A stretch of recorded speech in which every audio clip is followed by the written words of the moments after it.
Selamat datang di materi kelima mata kuliah teknologi mobile. Di materi kelima ini kita akan membahas tentang sensor pada perangkat mobile.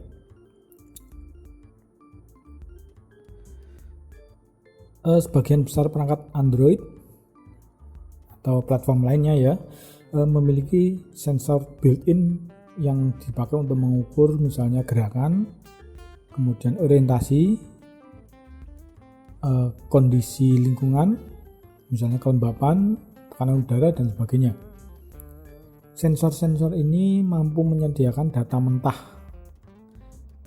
yang cukup presisi dan akurat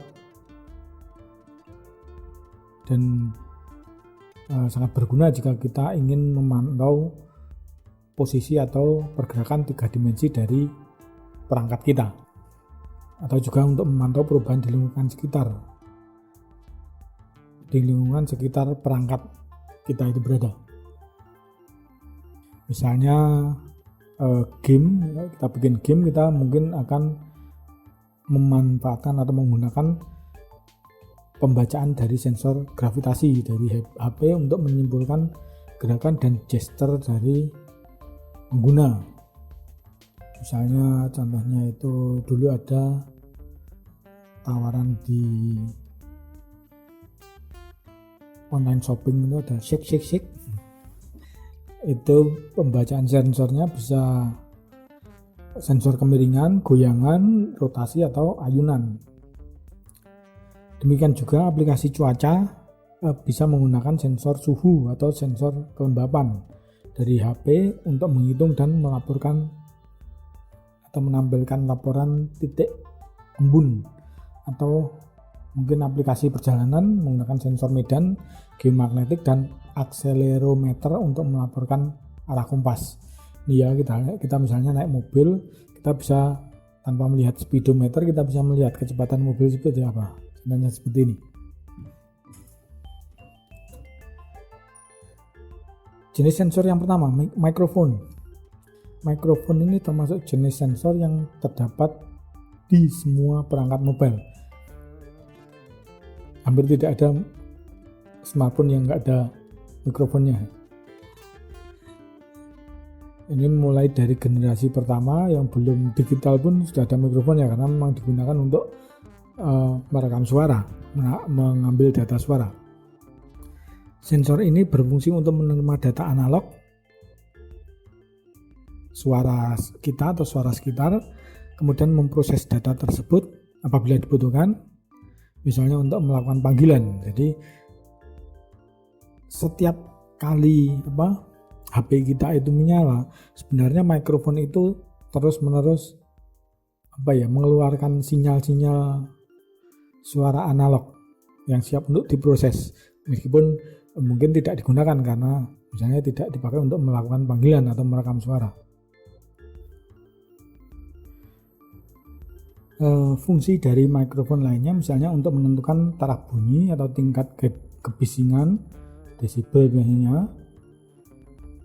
Misalnya saat kita melakukan panggilan suara, namun noise di latar belakangnya cukup tinggi, misalnya kita melakukan panggilan pada saat di tengah jalan yang ramai, pada saat berada di tengah jalan yang ramai, atau di tengah kompleks pabrik. Nah, di sini suara output dari speaker diperbesar. Contoh aplikasi yang menggunakan sensor mikrofon adalah speech to text. Ini mengubah suara menjadi teks, kemudian speech command, kemudian juga sound repeater. Ini pengulangan suara, ini sangat populer di game Talking Tom itu ya, dan saja untuk merekam suara. Berikutnya kamera. Kamera ini merupakan jenis sensor kedua yang terdapat di semua perangkat mobile. Bisa dikatakan semua smartphone saat ini memiliki kamera, meskipun mungkin kadang kameranya rusak. Dan seperti yang kita ketahui, kamera dipergunakan untuk mengambil gambar, baik itu gambar statis dalam bentuk foto atau image, JPG, PNG, dan seterusnya, atau gambar bergerak video, atau juga streaming video conference. Contoh aplikasi yang menggunakan kamera adalah ini, yang pertama translation tool. Ini seperti namanya dipakai untuk menerjemahkan teks yang diambil melalui kamera, baik secara langsung ataupun yang sudah dalam bentuk gambar atau image di galeri misalnya. Umumnya aplikasi ini juga bisa menerjemahkan teks dari halaman web dan juga voice translation. Aplikasi translation tool ini memanfaatkan fitur dari Google Translate sehingga harus selalu terhubung dengan internet, nggak bisa offline ya. Ini contohnya seperti ini. Aplikasi berikutnya adalah Location Finder. Ini dipergunakan untuk menemukan lokasi ya, seperti namanya. Misalnya saat kita berada di luar negeri dan tidak tahu arah, baca pun sulit, misalnya Anda di Jepang atau Korea yang bahasanya tidak Anda ketahui, atau di Rusia yang kadang hurufnya terbalik-balik seperti ini. Aplikasi ini selain menggunakan kamera untuk mengambil gambar landmark seperti ini ya, juga menggunakan GPS untuk menemukan lokasi yang tepat. Berikutnya Visual Search. Visual Search ini aplikasi yang cukup modern ya, dipergunakan untuk melakukan pencarian berdasarkan gambar, misalnya Googles. Yang belum pernah nyoba silakan nanti mungkin dicoba kalau ada waktu. Contohnya misalnya pada saat berada di tempat tertentu yang ada bangunan sejarahnya, misalnya Anda dan jalan-jalan ke Borobudur dan Anda tidak tahu Borobudur gitu. Kita bisa mengambil gambar dari tempat tersebut dan memperoleh informasi-informasi terkait dengan menggunakan aplikasi ini. Berikutnya aplikasi OCR, Optical Character Reader, seperti namanya ya. Mungkin kurang umum kalau kita sebut OCR meskipun namanya sebenarnya itu, tapi kita lebih sering mengenalnya sebagai aplikasi scanner. Untuk mengubah teks dalam bentuk gambar menjadi teks biasa yang dapat diedit. Kemudian juga untuk aplikasi QR, Quick Response, dan Barcode Reader seperti ini. Kemudian multi kamera. Sensor ini seperti namanya ya, itu kamera namun dengan jumlah lebih dari satu. Ini HP yang Anda semua ini kemungkinan sudah lebih dari satu kameranya. Ini sudah lazim ditemukan di smartphone modern. Secara umum multi kamera ini dipergunakan untuk mengatasi keterbatasan kamera tunggal untuk melakukan zoom. Seperti kita ketahui pada kamera-kamera manual, kamera foto zaman dulu ya, kalau untuk zoom kita harus pakai lensa dan lensa itu panjang. Kadang kalau kita lihat pertandingan sepak bola, lensa yang dipakai wartawan itu panjang sekali ya, itu dipakai untuk zoom. Nah, karena smartphone itu tidak memungkinkan penggunaan kamera yang besar atau panjang, workaround-nya atau modifikasinya para produsen menggunakan beberapa kamera. Kamera-kamera tambahan ini dipergunakan untuk menambahkan kualitas, selain untuk zoom juga untuk menambahkan kualitas atau untuk menghasilkan gambar HDR, High Dynamic Range, dengan cara menggabungkan beberapa gambar yang diambil menggunakan setting exposure yang berbeda untuk memperoleh hasil yang lebih baik. Multi kamera ini memungkinkan developer untuk memanfaatkannya menjadi fitur-fitur baru yang banyak dipergunakan saat ini seperti depth estimate, untuk menampilkan efek bokeh seperti ini, dan juga untuk aplikasi augmented reality. Sensor berikutnya adalah accelerometer. Accelerometer berfungsi untuk mengatur percepatan ya, mendeteksi getaran dengan menggunakan deteksi gravitasi bumi. Pendeteksian gerakan pada sensor ini didasarkan pada 3 sumbu, yaitu kiri kanan, atas bawah, dan depan belakang, sumbu XYZ. dengan mengubah gerakan mekanik menjadi perubahan tegangan. Ini akselerometernya ya. Kemudian contoh aplikasi atau contoh bukan aplikasi ya, fitur yang memanfaatkan akselerometer ini adalah second throw. Misalnya untuk mengganti lagu kita tinggal menggoyangkan HP-nya aja. Kemudian game controller untuk balap mobil ya, jadi kita pakai HP ini untuk menggerakkan setirnya. Kemudian auto orientation, ini biasanya dipakai untuk mengambil foto, juga video ya, hanya foto. Kemudian image stabilizer, biasanya dipakai untuk fitur anti blur, anti kabur, dan juga untuk pedometer, itu aplikasi untuk menghitung langkah saat berolahraga. Sensor berikutnya GPS atau Global Positioning System. Ini merupakan aplikasi pasif. Artinya datanya sebenarnya selalu tersedia di satelit. Di sini jenis aplikasi GPS yang banyak dipergunakan adalah AGPS atau Assisted GPS, di mana aplikasi ini mendapat informasi tambahan dari base station agar proses pengolahan informasi lebih cepat dan lebih akurat. GPS ini umumnya menggunakan jaringan internet, namun ada juga model AGPS yang offline, jadi tanpa perlu sambungan internet, namun dengan tambahan aplikasi seperti Papago, Igo, Endrive, Navital, dan sebagainya. Salah satu aplikasi GPS yang saat ini banyak dipergunakan adalah Endrive. Ini aplikasinya gratis ya, dengan ukuran file kurang lebih 100 MB. Ini terdiri dari 3 file, biasanya APK, kemudian data, dan ZBI. Ini sudah termasuk peta Indonesia.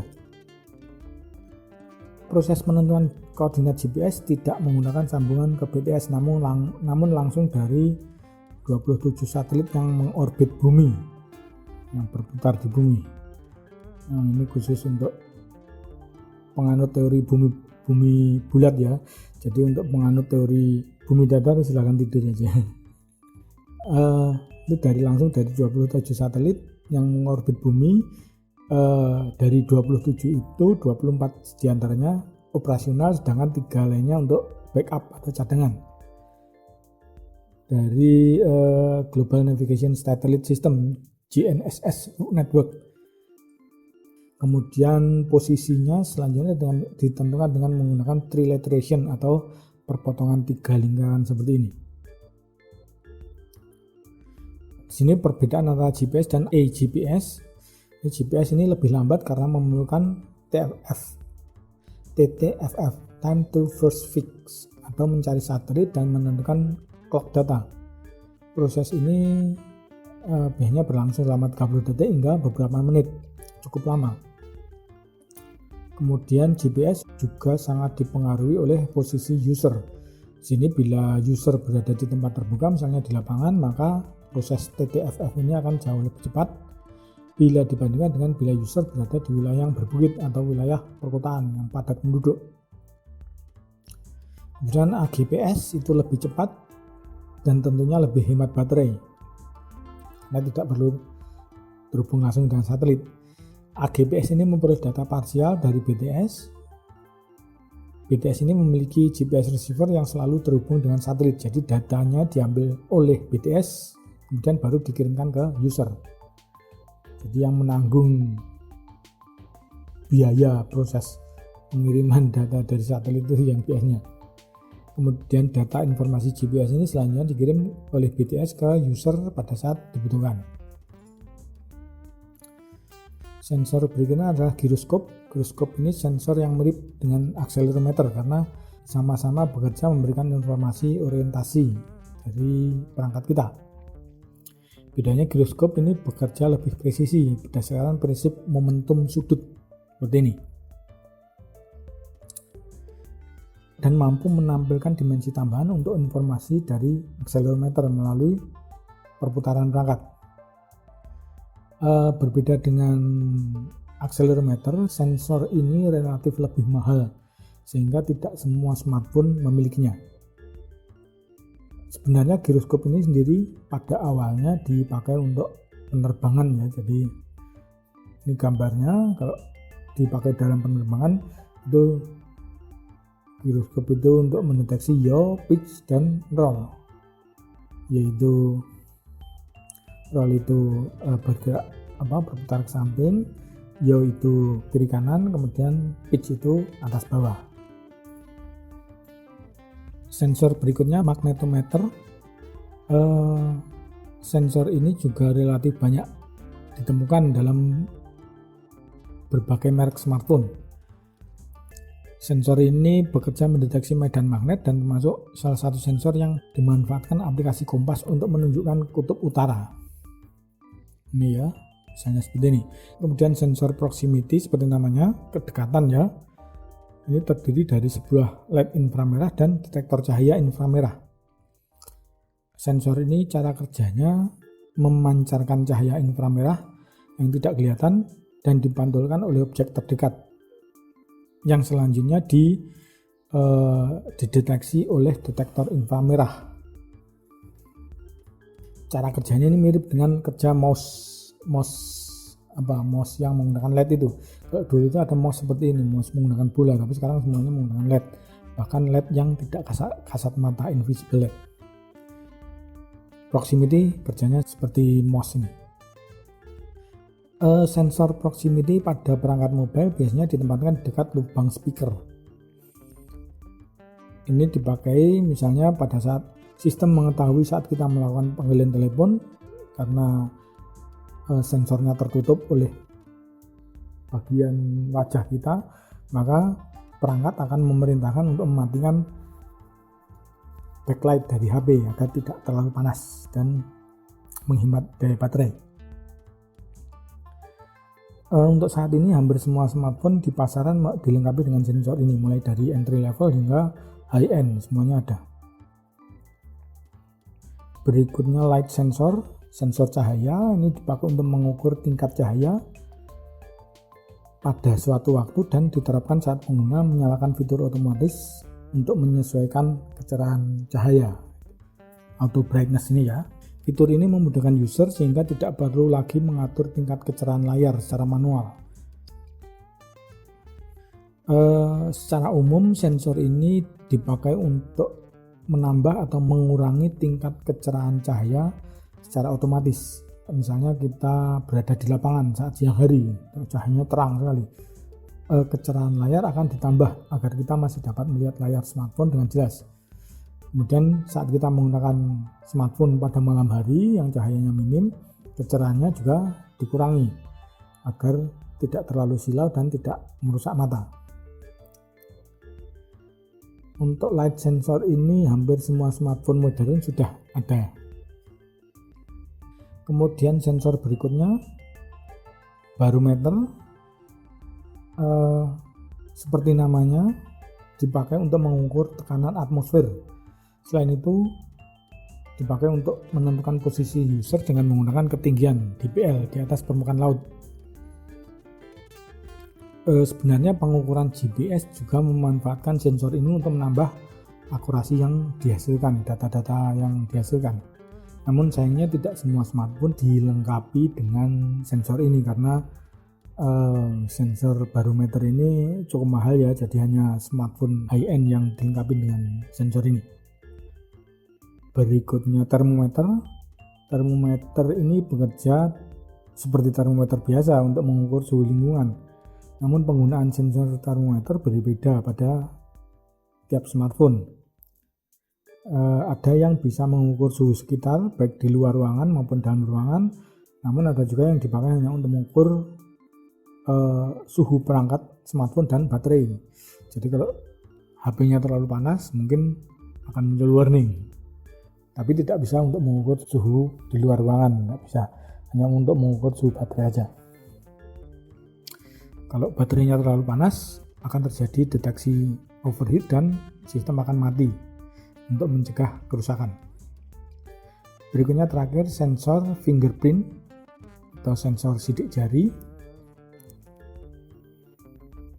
Sensor ini sudah banyak ditambahkan pada perangkat smartphone modern. Fungsinya ya untuk autentifikasi keamanan. Jadi untuk menambah keamanan selain menggunakan PIN atau password, kita bisa menambahkan autentifikasi sidik jari. Sensor ini biasanya diletakkan di bagian belakang ya, bagian belakang, atau ada juga yang di bagian layar, menyatu dengan layar dan memungkinkan user membuka smartphone dengan menggunakan sidik jari seperti ini. Mungkin cukup sekian untuk materi pertemuan kelima. Untuk tugas silahkan lihat di ELA. Sekian dan terima kasih.